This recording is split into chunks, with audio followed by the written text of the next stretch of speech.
Hello everyone, in this video I will show you how to fix fast charging not working on Realme 16 Pro.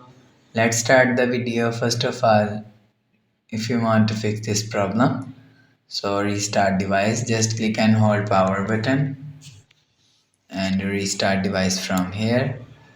After restart device, you will see your problem is solved. But if it not solved,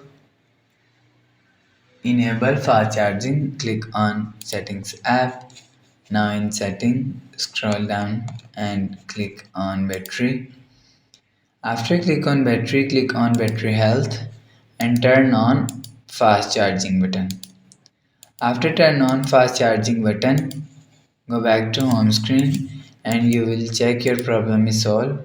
But if it's still not solved, check charging. You will see check your phone charging and but if it's still not possible,